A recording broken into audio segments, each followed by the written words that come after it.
رضی اللہ عنہ انہ قال كان رسول الله صلی اللہ علیہ وسلم يدخل الخلاء فأحمل أنا وغلام النحوي إداوة من ماء وعنزة فيستنجي بالماء.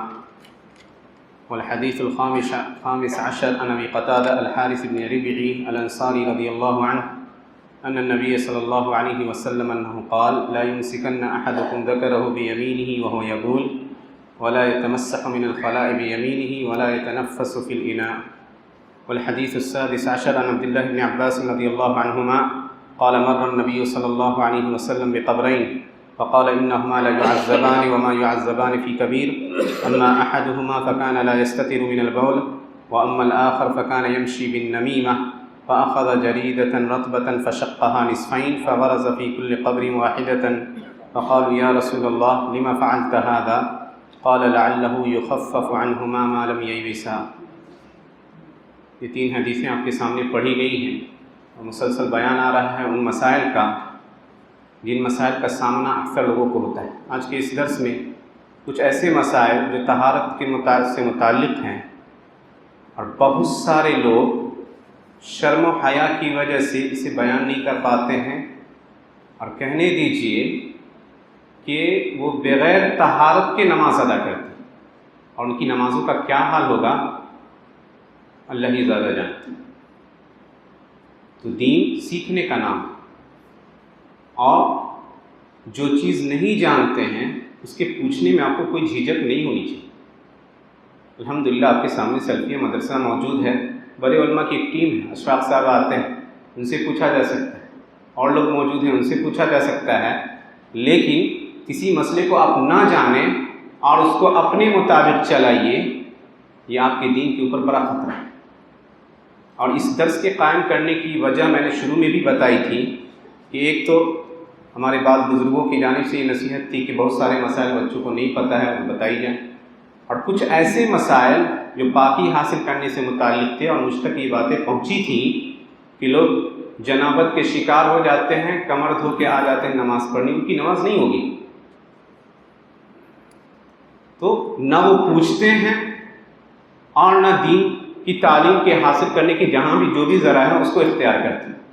تو اللہ سے ڈریے اپنی نمازوں کے بارے میں. اور دیکھیے آگے آ رہی حدیث بہت سنگین حدیث ہے. تین حدیثیں ہیں. پہلی حدیث حضرت انس بن مالک الانصاری الخزرجی رضی اللہ عنہ کی مشہور ہے, صحابی ہیں, اور پچھلے درسوں میں ان کا تعارف گزرا ہے کہ چھوٹے سے صحابی تھے, 10 سال کی عمر تھی. ان کی ماں ام سلیم اللہ کے نبی صلی اللہ علیہ وسلم کے پاس لے کر آئی تھی کہ اللہ کے نبی میرا بیٹا یہ انیس ہے, یہ آپ کی خدمت کرے گا, آپ کے ساتھ رہے گا. 10 سال نبی صلی اللہ علیہ وسلم کی خدمت کی اور کبھی اللہ کے نبی نے انہیں اف تک نہیں کہا, اور ان کے لیے دعا کی تھی اللہم اکثر مالہ و اہلہ و ولدہ, اللہ ان کے مال و اولاد میں برکت دے, ان کی عمر میں برکت دے. اور جیسے کہ بات آئی کہ اس کثرت سے اللہ نے اولاد سے نوازا تھا کہ سن 69 ہجری میں ایک طاعون کی وبا پھیلی تھی. اس طاعون میں ان کے 125 بیٹے اور پوتے مر گئے تھے. 125 بیٹے اور پوتے مر گئے تھے, جو باقی بچے وہ الگ. یہ اللہ کے نبی کی دعا کی برکت تھی. بصرہ میں رہتے تھے اور ان کا ایک باغ تھا جو باغ سال میں 2 مرتبہ پھل دیتا تھا. کوئی باغ پورے عراق میں ایسا نہیں تھا جو 2 مرتبہ پھل دے. یہ نبی صلی اللہ علیہ وسلم کی خاص برکتیں تھیں, یہ خاص دعا کی جو برکت تھی جو ان کو حاصل تھی. سن 91 ہجری میں ان کی وفات ہوئی ہے. اللہ کے نبی صلی اللہ علیہ وسلم سے تقریباً 2288 حدیث انہوں نے اللہ کے نبی سے نقل کی. وہ کہتے ہیں کہ اللہ کے نبی صلی اللہ علیہ وسلم جب بیت الخلاء جاتے تھے تو میں اور میرے جیسا ایک لڑکا اللہ کے نبی کے لیے پانی لے کر جایا کرتے, اور ایک ہاتھ میں ہم نیزہ لے کر چلتے تھے تاکہ اگر صحرائی علاقے میں کھلے علاقے میں ہیں تو اس نیزہ کو گاڑ دیتے اور اس کے اوپر کپڑا یا کچھ ڈال دیتے تاکہ اللہ کے نبی کی ستر پوشی ہو جائے. تو یہ صحابہ کی محبت تھی کہ یہ دونوں شخص, چاہے انس ہوں اور یا وہ بچہ جس کے بارے میں آتا ہے کہ وہ ابن مسعود تھے, یہ دونوں شخص جو ہے آزاد اشخاص تھے, پھر بھی نبی صلی اللہ علیہ وسلم کی خدمت کو اپنے لیے باعث شرف سمجھتے تھے. اور صحابہ کی یہ شان تھی کہ اللہ کے نبی صلی اللہ علیہ وسلم کے ساتھ ان کی جو محبت تھی اس محبت کی مثال نہیں پیش کر سکتی دنیا. اللہ کے نبی صلی اللہ علیہ وسلم نے فرمایا کہ وَدِدْتُ لَوْ أَنِّي أَرَىٰ إِخْوَانِي, مجھے بڑی خواہش ہے کہ میں اپنے ان بھائیوں کو دیکھوں, اپنے بھائیوں کو دیکھوں جو میرے بعد آئیں گے, تو صحابہ نے کہا یا رسول اللہ اولسنا اخوان، کیا ہم آپ کے بھائی نہیں ہیں؟ کہا ہاں کیوں نہیں، تم ہمارے بھائی اور ساتھی ہو۔ میرے بھائی وہ لوگ ہیں جو میرے بعد آئیں گے اور بغیر مجھے دیکھے مجھ پر ایمان رکھیں گے تا قیامت تک۔ تو ہر وہ شخص جو نبی صلی اللہ علیہ وسلم کے اوپر ایمان رکھتا ہے، اللہ کے نبی کو ہم نے اور آپ نے نہیں دیکھا لیکن الحمدللہ یقین اور ایقان ہے کہ نبی صلی اللہ علیہ وسلم اللہ کے سچے نبی ہیں، ان کی تعلیمات اللہ کی جانب سے نازل کردہ وحی ہے، تو یہ محبت صحابہ کے دلوں کے اندر تک بیٹھی تھی۔ جب نبی صلی اللہ علیہ وسلم وضو کرتے تو ان کے وضو کے بچے ہوئے پانی کو لینے کے لیے آپس میں ایسے جھگڑتے لگتا کہ لڑائی ہو جائے گی، اور جب تھوکتے کبھی نبی صلی اللہ علیہ وسلم کے جو بھی آثار ہیں ان سے برکت حاصل کیا جاتا ہے، تو ان کو اپنے جسم پہ مل لیا کرتے تھے۔ اس شدت سے اللہ کے نبی سے محبت کی ہے۔ حضرت علی سے پوچھا گیا تھا کہ کیف کان حبکم لرسول اللہ، نبی صلی اللہ علیہ وسلم سے محبت آپ کی کیسی تھی؟ کہا کہ جس طرح انسان شدید گرمی میں، شدید پیاس کی حالت میں ٹھنڈے پانی کی خواہش رکھتا ہے، اس سے بھی زیادہ ہم اللہ کے نبی سے محبت رکھتے ہیں۔ یعنی سخت گرمی کے دن میں سخت پیاس سے انسان دوچار ہے اور اس وقت اس کو سب سے بہترین چیز جو اسے لگے گی کوئی ٹھنڈا پانی دے دے، کہا اس حالت میں بھی اس اللہ کے نبی صلی اللہ علیہ وسلم ہم سے اس پانی سے زیادہ محبوب تھے جو ہمیں سخت پیاس کی حالت میں مطلوب ہوا کرتے تھے۔ یہ صحابہ کی محبت تھی جو ہر لمحہ نبی صلی اللہ علیہ وسلم کے ساتھ رہا کرتے تھے۔ اور آ رہی ایک صحابی حضرت ابو قتادہ الانصاری کی دوسری حدیث، اور یہ بھی مشہور صحابی ہیں، انصاری صحابی ابو قتادہ الحارث بن ربعی الانصاری رضی اللہ عنہ، فارس تھے، شہ سوار تھے، اور نبی صلی اللہ علیہ وسلم سے ان کی بھی محبت کی مثال دیکھ لیجئے کہ مسلم شریف کے اندر آیا ہے کہ ایک بار سفر میں تھے، اللہ کے نبی صلی اللہ علیہ وسلم رات میں سفر کیا کرتے تھے، تو نبی صلی اللہ علیہ وسلم کو اونگھ آ گئی اور قریب تھا کہ اپنی سواری سے گر پڑتے، تو آپ ابو قتادہ جو ساتھ ساتھ چل رہے تھے ان کی نبی صلی اللہ علیہ وسلم کے اوپر اپنے جسم کو لگا دیا کہ گرے نہیں۔ 2-3 مرتبہ ایسا ہوا، جب تیسری مرتبہ فجر کے قریب تھے تو قریب تھا کہ اس مرتبہ اللہ کے نبی اونگنے کی وجہ سے سواری سے گر جاتے، دوڑتے ہوئے گئے اور ان کو اپنے بازوؤں میں لیا۔ تو نبی صلی اللہ علیہ وسلم نے کہا کون ہو؟ کہا کہ ابو قتادہ ہوں۔ کہا اللہ تمہاری ویسی ہی حفاظت کرے جیسے تو نے مجھے میری حفاظت کی۔ تو مشہور صحابی ہیں، حضرت علی کے زمانے کے ساتھ ساتھ رہے، سن 54 ہجری میں ان کی وفات ہوئی ہے۔ کہتے ہیں کہ نبی صلی اللہ علیہ وسلم نے فرمایا 3 احکام اس حدیث کے اندر ہے۔ کہا کہ کوئی شخص تم میں سے جب استنجا کرے تو اپنی شرمگاہ کو یا اپنے عضو کو دائیں ہاتھ سے نہ چھوئے، یعنی استنجا کرتے وقت، پیشاب کرتے وقت اپنی شرمگاہ کو انسان دائیں ہاتھ سے نہ چھوئے۔ دوسرا حکم ہے کہ بیت الخلاء میں جب قضاء حاجت کر رہے ہیں تو دائیں ہاتھ سے گندگی کو صاف نہ کیا جائے۔ یہ دائیں ہاتھ محترم ہے اور ہر اچھا کام کرنے کو شریعت دائیں ہاتھ سے کرنے کو کہتی ہے۔ کھانا ہے تو دائیں ہاتھ سے، مسجد میں داخل ہونا ہے تو دائیں پاؤں کو بڑھائیے، کسی کو دینا ہے تو دائیں ہاتھ سے بڑھائیے، لینا ہے تو دائیں ہاتھ بڑھائیے۔ اسی طرح حجر اسود کو بوسہ لیتے ہیں تو کہتے ہیں دائیں ہاتھ کو آگے بڑھائے، بائیں ہاتھ سے نہیں۔ استلام کرتے ہیں تو دور سے اشارہ کر دیا، بوسہ لینے کا وقت نہیں، اتنی بھیڑ رہتی ہے تو دور سے دائیں ہاتھ سے اشارہ کریں۔ تو ہر اچھا کام جو محترم اور مکرم سمجھا جاتا ہے اس کو دائیں ہاتھ سے کیا جاتا ہے، اور ہر وہ کام جو اس کے برخلاف ہے اس کو بائیں ہاتھ سے۔ مسجد سے نکل رہے ہیں کوشش کیجیے بائیں پاؤں پہلے نکلے، بیت الخلاء میں جا رہے ہیں بائیں پاؤں کو پہلے داخل کیا جائے، تو یہ سنت اور طریقہ ہے۔ تیسرا حکم اللہ کے نبی نے کہا وَلَا يَتَنَفَّسُ فِي الْإِنَاءِ، اور جب پانی پیے انسان تو اس گلاس میں یا جس میں وہ پانی پی رہا ہے اس میں سانس نہ لے، اسی لیے کہا گیا جب پانی پیو تو 3 مرتبہ پیو تاکہ اسے ہچکی نہ آ جائے، بسا اوقات ہوتا ہے ایسا۔ اور اسی طرح دوسری حدیث کے اندر اللہ کے نبی نے پھونکنے سے منع کیا، کہا کہ کچھ گرم، اکثر دیکھیے گا چائے کسی کے پاس لائی گئی اور جلدی میں ہے تو پھونک مارتا ہے اس کے اوپر تاکہ ٹھنڈی ہو جائے، منع ہے، شریعت نے منع کیا۔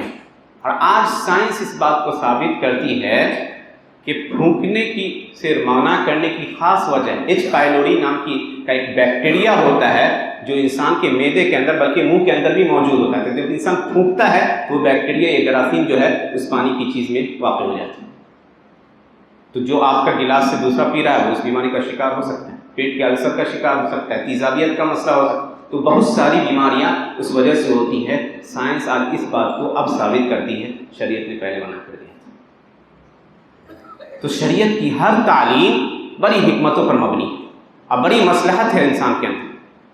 اور تیسری حدیث آخر حدیث ہے، اور ہو سکتا ہے کچھ باتیں اس کے اندر طویل ہو جائے، حضرت عبداللہ بن عباس رضی اللہ عنہما کی ہے۔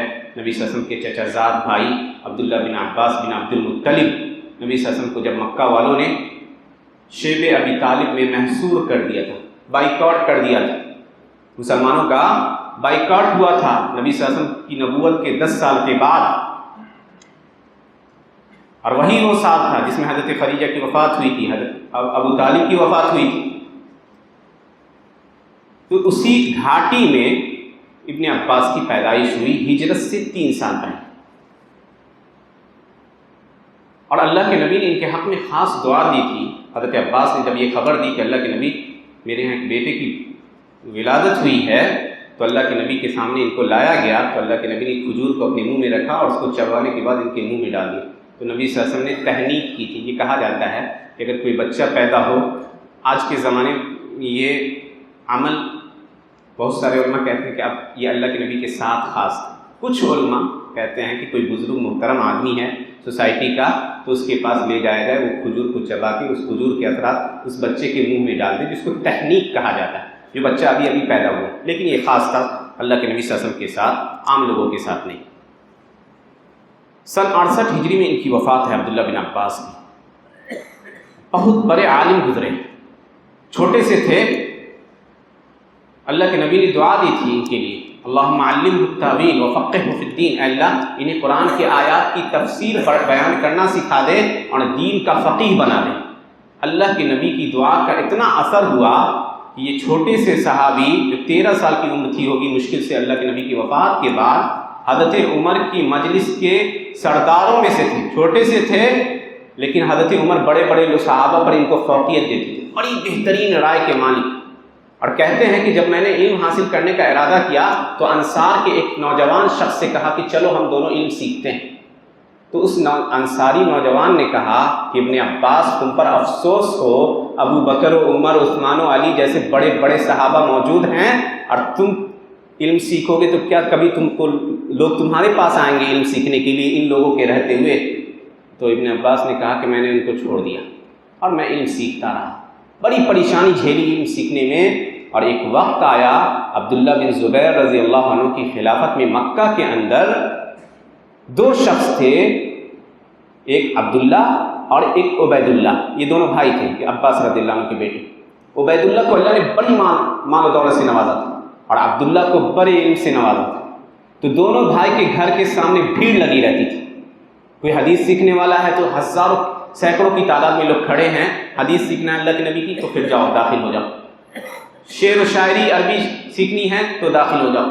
ایک شخص آیا مکہ کے باہر کا تھا اور وہ یہ نظارہ دیکھتا رہا کہ ابن عباس کے سامنے صبح سے شام تک بھیڑ لگی ہے، اور جب آگے بڑھا تو دیکھا کہ ایک اور بھیڑ ہے، تو پوچھا یہاں کس طرح کی بھیڑ ہے؟ کہا کہ یہ عبداللہ کے بھائی عبید اللہ کا گھر ہے، وہ مال و دولت بانٹتے ہیں۔ تو وہ عبداللہ بن زبیر کے پاس گیا وہ شخص اور کہا کہ عبداللہ بن زبیر مکہ میں تو حکومت اصل عباس کے 2 بیٹوں کی، ایک علم سکھ بانٹ رہا ہے اور دوسرا مال بانٹ رہا ہے۔ یہ انتہائی باکمال صحابی گزرے ہیں، 1660 حدیث اللہ کے نبی صلی اللہ علیہ وسلم سے انہوں نے نقل کی ہے۔ سن 68 ہجری میں طائف شہر کے اندر جو مکہ سے کچھ دوری کے پر واقع وہاں وفات پائے۔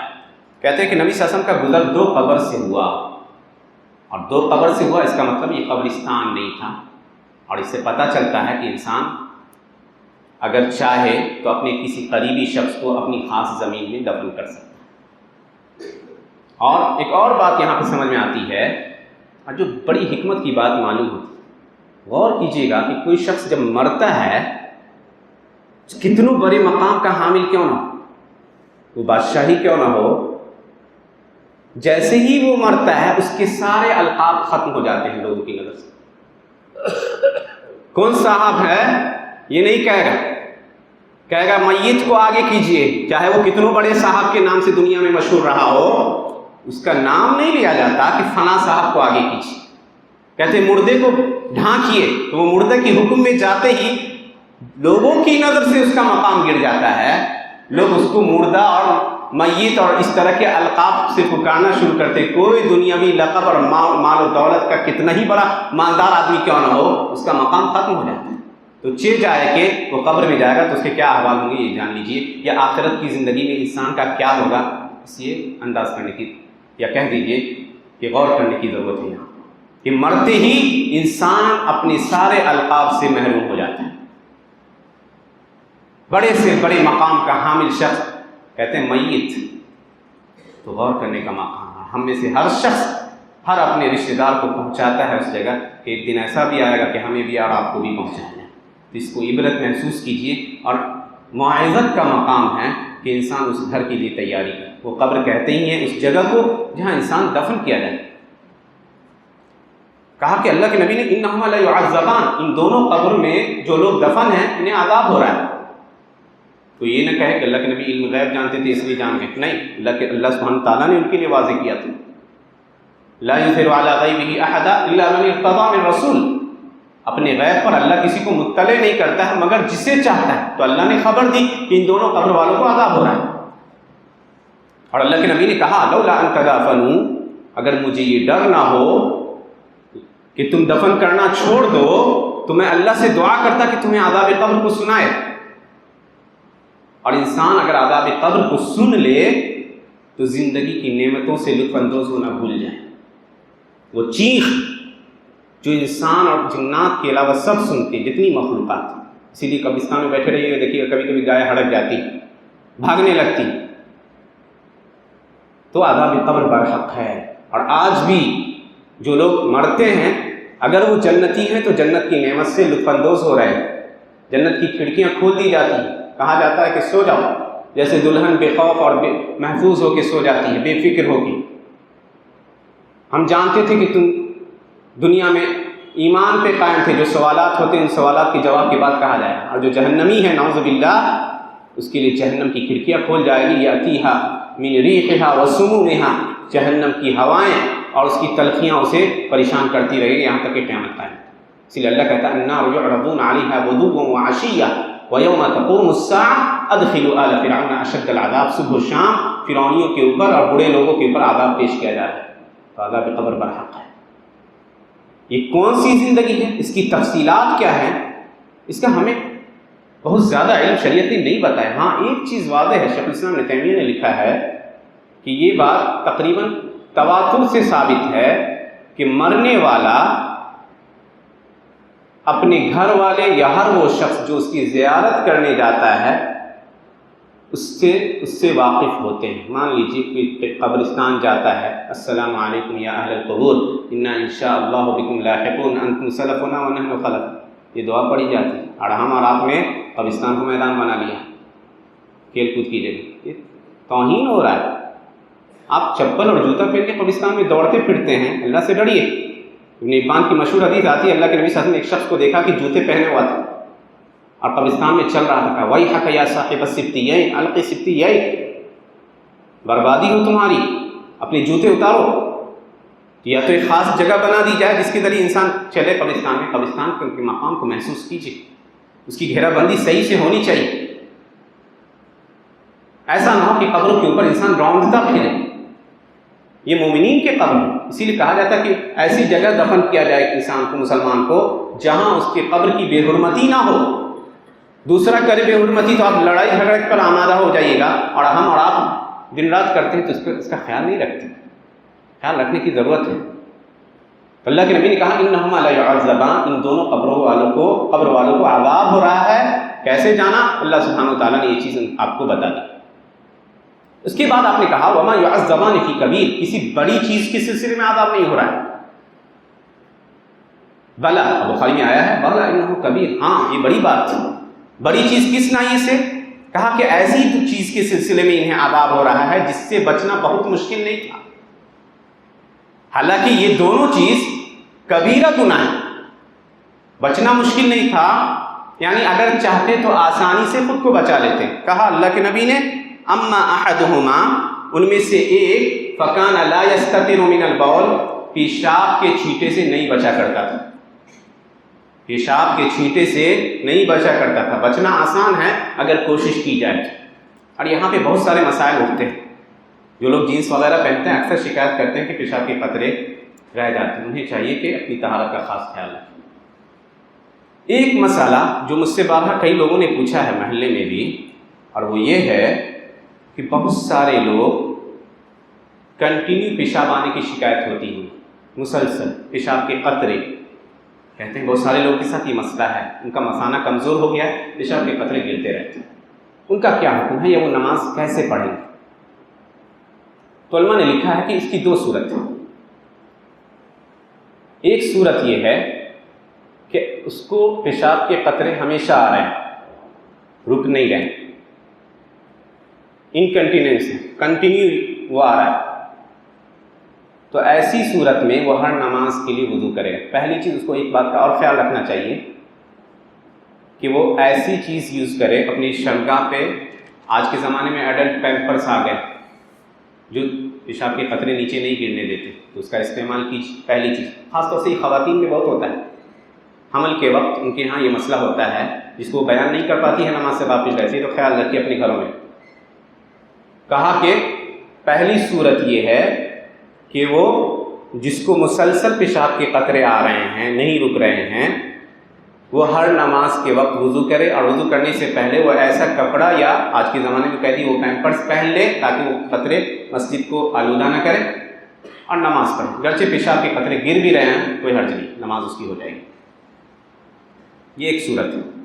دوسری صورت ہے کہ بہت سارے لوگ استنجا کرنے کے کچھ دیر بعد وہ قطرہ گرنا بند ہو جاتا ہے، اور بہت سارے اسباب ہیں یہ کیوں ہوتے ہیں، ان کو بعض لوگوں نے بتایا کہ یہ بہت ساری بری عادتوں کی وجہ سے بھی ایسا ہوتا ہے، اور بعض لوگ بڑھاپے میں جن کا مثانہ کمزور ہوتا ہے ان کے ساتھ یہ مسئلہ ہے۔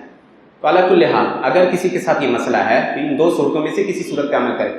ہمیشہ وہ قطرے گر رہے ہیں تو وہ ایڈلٹ پیمپرس کا استعمال کرے، وضو کرے ہر نماز کے لیے اور نماز پڑھے۔ دوسری صورت ہے کہ وہ استنجا کرنے کے کچھ دیر بعد وہ قطرے گرنا رک جاتے ہیں، تو ایسی صورت میں وہ کیا کرے گا؟ انتظار کرے گا۔ انتظار کس چیز کا؟ کہ وہ قطرے گرنا رک جائیں، اور اگر اس کے کپڑے میں ان قطروں کے اثرات ہیں تو اس کو صاف کرے، وضو کرے اور نماز پڑھے، گرچہ جماعت اس کی چھوٹ جائے، اس سے کوئی حرج نہیں۔ تو اس کا خیال رکھیے، یہ اہم مسئلہ ہے جو بہت سارے لوگوں کے ساتھ درپیش ہوتا ہے، شرم اور حیا کی وجہ سے لوگ بولنا نہیں پسند کرتے۔ اللہ کے نبی نے کہا کہ دوسرا آدمی جس کی قبر پہ عذاب ہو رہا ہے، جس کے اوپر کان یمشی بالنمیمہ، چغل خور تھا۔ اور چغل خوری کسے کہتے ہیں؟ ایک شخص کی بات کو دوسرے تک نقل کرنا، دونوں کے درمیان لڑائی پیدا کرنے کے لیے۔ نقل الکلام علی جہت الافساد، دو آدمی ہیں آپس میں معاملہ ٹھیک ہے، چھوٹی چھوٹی باتیں ہوتی رہتی ہیں، ایک شخص تیسرا آیا اور اس کی اس بات کو اتنا بڑھا چڑھا کے پیش کیا کہ دونوں میں جھگڑا ہو جائے، تو یہ نمیمہ ہے، چغل خوری ہے۔ نبی صلی اللہ علیہ وسلم نے کہا لا يدخل الجنۃ قطاع، جو چغل خور ہے وہ جنت میں داخل نہیں ہوگا۔ اور آپ نے فرمایا کہ النمیمہ ہی الحالقہ لا اقول تحلق الشعر، میں یہ نہیں کہتا، نمیمہ جو ہے یہ دین کو جڑ سے ختم کر دیتی، تو دینداری کا خاتمہ کرنے والی چیز، اور یہ ایسی بیماری ہے کہ اچھے لوگ محفوظ نہیں ہیں۔